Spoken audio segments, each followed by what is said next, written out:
Hello dear students, welcome back to my channel edu colours. आज हम इस video में क्लास 7th की भूगोल का चैप्टर पढ़ेंगे, मानव पर्यावरण। वर्कशीट 5 है जो 9 तारीख को आएगी बच्चों। देखिए, हम अभी तक पर्यावरण के बारे में पढ़ रहे थे, ठीक है। अभी तक इस जितने भी हमने वर्कशीट की हैं वो पर्यावरण चैप्टर से रिलेटेड था। अब उसमें मानव पर्यावरण ऐड कर दिया है। तो ये मानव पर्यावरण क्या होता है? जो मानव के आसपास चीज़ें हैं वही है पर्यावरण, ठीक है। तो चलिए वीडियो शुरू करते हैं। उससे पहले मेरे चैनल को सब्सक्राइब कर दीजिए और साथ में लगे बेल आइकन को भी प्रेस कर दीजिए। तो चलिए वीडियो शुरू करते हैं कि मानव पर्यावरण आखिर क्या होता है। मनुष्य पर्यावरण के साथ पारस्परिक क्रिया करता है और अपनी आवश्यकताओं के अनुसार इसे बदलता है। प्रारंभिक मानव ने स्वयं को प्रकृति के अनुरूप बना लिया था। उसका जीवन सरल था एवं आसपास की प्रकृति से उनकी आवश्यकताएं पूरी हो जाती थी। यानी कि मानव जो है पर्यावरण के अनुसार अपने आप को ढाल लेता है, ठीक है। जो शुरुआत का मानव था, यानी कि जो आदि मानव था, उसकी बात कर रहे हैं। उसने जो नेचर था, प्रकृति थी, उसके हिसाब से अपने आप को बना लिया था। उसका जीवन भी ठीक ठाक था और अपनी जो भी नीड्स थी, आवश्यकताएं थी, वो अपनी प्रकृति से वो पूरा कर लेता था। लेकिन समय के साथ कई प्रकार की क्या बढ़ती हैं? आवश्यकताएं बढ़ती हैं। मानव ने पर्यावरण के उपयोग और उसमें परिवर्तन करने के कई तरीके सीख लिए। यानी कि जो चीज़ प्रकृति के अनुकूल थी, अब मानव ने उसमें हस्तक्षेप किया और उसे बदलने की सोची है, उसमें कई तरह का परिवर्तन करने का सोचा। उसने क्या किया? उसने फसल उगाई, पशुओं को पाला और एक जगह जीवन जीना शुरू कर दिया। पहले वो क्या करता था? पहले वो एक जगह से दूसरी जगह भटकता रहता था, लेकिन जब उसने खेती करना शुरू कर दिया, पशुओं को पालना शुरू कर दिया, तब वो एक जगह टिककर रहने लगा। उसने अपनी आवश्यकताओं से अधिक चीज़ों का उत्पादन या बनाना शुरू कर दिया और उन चीज़ों का व्यापार करना शुरू कर दिया।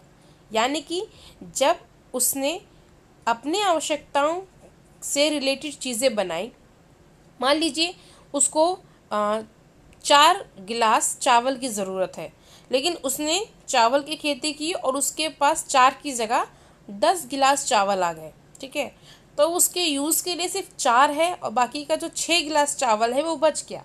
तो उस 6 गिलास चावल को वो ख़राब होने से बचाएगा और उसको किसी और को बेच देगा, ठीक है। यानी कि वो क्या करेगा? व्यापार करेगा। जब वो किसी और को बेचेगा तो उससे उसको पैसा मिलेगा, मुनाफा मिलेगा। पहले क्या होता था? पैसा तो होता नहीं था, तब लोग एक दूसरे से सामान कैसे लेते थे? तो यहाँ पर आप देख सकते हैं, इस ड्राइंग में देखिए, एक व्यक्ति दूसरे व्यक्ति को एक सामान के बदले दूसरा सामान देकर अपनी आवश्यकताओं की पूर्ति कर रहा है। इसे हम कहते हैं वस्तु विनिमय पद्धति।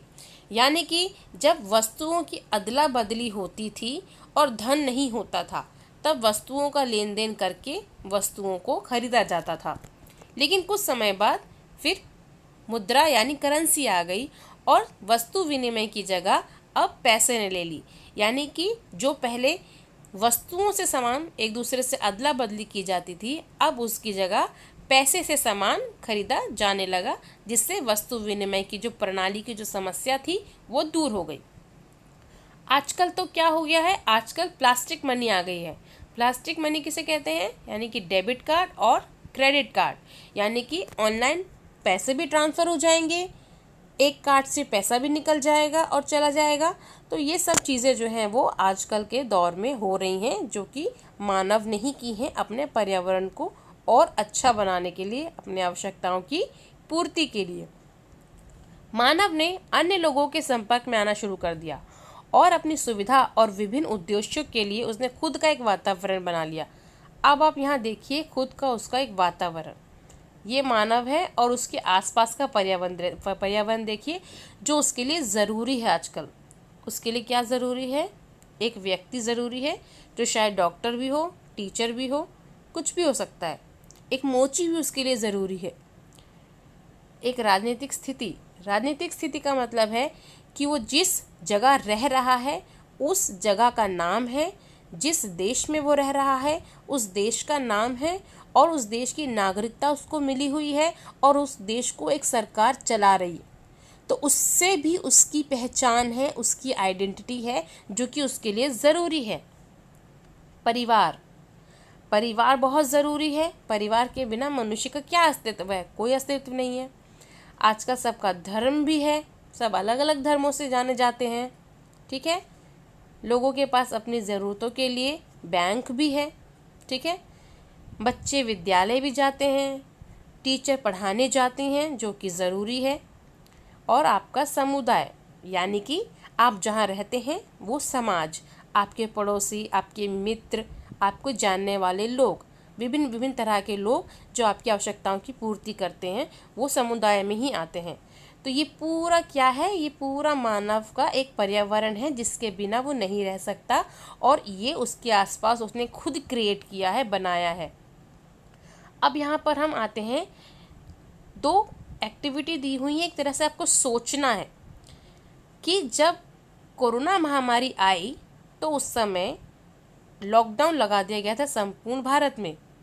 तो उस संपूर्ण लॉकडाउन के टाइम पर क्या स्थिति थी आपने देखी थी, आपने न्यूज़ चैनल में देखा, अपने आसपास सुना, अखबारों में पढ़ा। तो आप मुझे ये बताइए बच्चों कि मानव पर्यावरण, यानी कि जो पर्यावरण है, ये वाला पर्यावरण है, इस मानव पर्यावरण में से क्या ऐसी चीज़ें थीं जो लॉकडाउन के दौरान चलती रहीं, जो रुकी नहीं, और वो ऐसी चीज़ें जो लॉकडाउन के दौरान नहीं चल पाई या रुक गई। तो चलिए इसको देख लेते हैं। देखिए, मानव पर्यावरण का वह हिस्सा जो कार्य करता रहा, उसमें हम जानते हैं कौन कौन जो है वो लॉकडाउन में कार्य करते रहे। तो अस्पताल खुले थे, यानी कि डॉक्टर, नर्स, सफाई कर्मचारी, सब्जी वाले, किराने की दुकान वाले और मेडिकल शॉप, ये जो हमारे मानव पर्यावरण का हिस्सा है, ये चीज़ें लॉकडाउन में निरंतर खुला रहा, चलता रहा।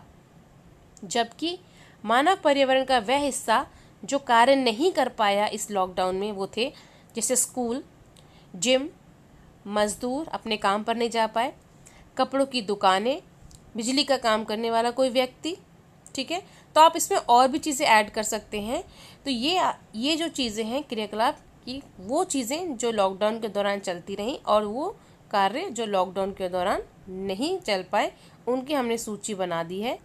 तो आप चाहें तो इसमें कुछ और चीज़ें जो ऐड करना चाहें तो आप उसमें ऐड करके लिख सकते हैं। तो बच्चों, यहाँ पर ये जो वीडियो है मेरा, ये कंप्लीट होता है। अगर आपको मेरा वीडियो अच्छा लगता है तो कृपया इसे लाइक करें, शेयर करें। नए व्यूवर्स मेरे चैनल को सब्सक्राइब करें। एंड मेरा वीडियो देखने के लिए बहुत बहुत शुक्रिया।